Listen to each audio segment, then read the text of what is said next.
And then one more thing under that. Amen. God encourages us to not to go by what it looks like.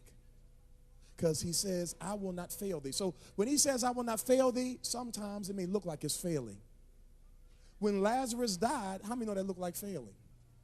Right? When Jesus died, how many know that looked like failing? Am I right about it, somebody? Well, you can't always go by what it looks like. Are you feeling what I'm saying? God will sometimes let something look like that it died so that people will give up and move out of the way so God can do what he wants to do in your life without the other people in the... It don't always mean that. I'm just giving an example that he's not going to fail me. Say it again, say he's not going to fail me.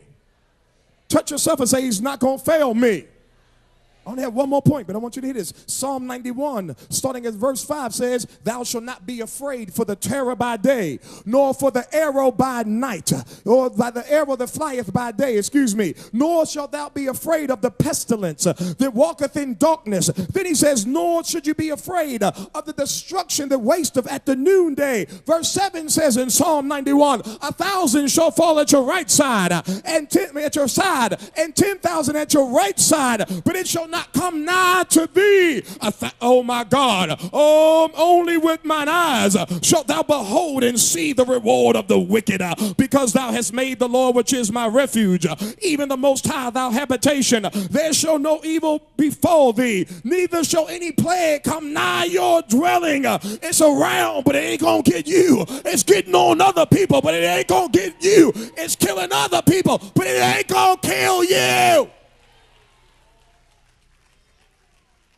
And here's the plague you need to protect yourself from: the negative spirit. Not nigh you. Next verse says, for he shall give his angels charge over you to keep you in all your ways. They shall bear thee up in their hands. If it gets too hard and you can't go a step further, God's so much in it to win it that he'll pick you up and carry you right to the finish line, drop you in front of the finish line, and make you take the step across the finish line. That's how much he is in it to win it. He didn't start nothing that he wasn't going to finish. What God hath begun, he will complete until the day of... Listen to what he says. Listen to what he says. Thou shalt tread upon the lion and the adder. The young lion and the dragon shall come, but thou shalt trample them under your feet, because he has set his love upon you. Therefore will he deliver you, and he will set you on high, because you've known his name. The whole point is that you don't have to be afraid, because God won't fail you. My last point. He said, I will not forsake you. He said, I will not forsake you. Have you ever looked up the word forsake in the dictionary? I did today. I looked up the word forsake. Listen to what it means. It means to quit. It means to leave entirely by oneself. It means to abandon.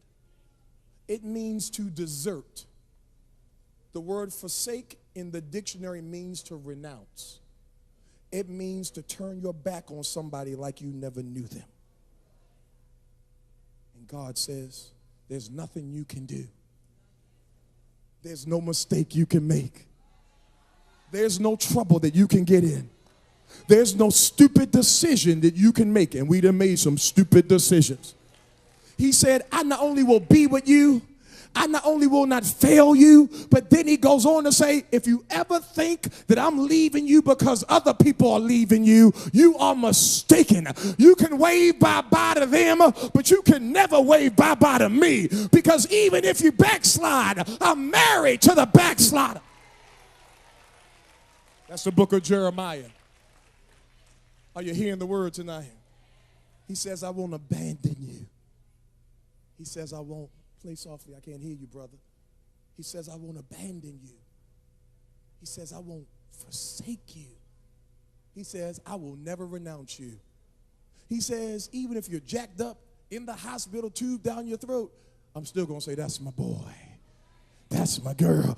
Hey, even if you in prison because of some stupid stuff, I'll show up in the prison and make you a minister in prison. You're a jail minister, pastor of cell block H.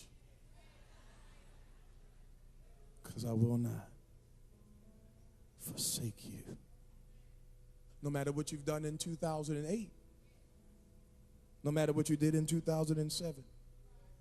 No matter what you did in 2006, 2005, 2004, 2003, 2001, 1953. 1976.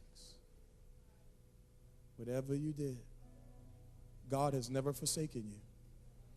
He's never forsaken you. So get this, you don't have to fear being alone. Because he'll never forsake you. It doesn't mean you won't go through something, but I'm not alone in it. Doesn't mean I won't feel pain, but I'm not alone in it.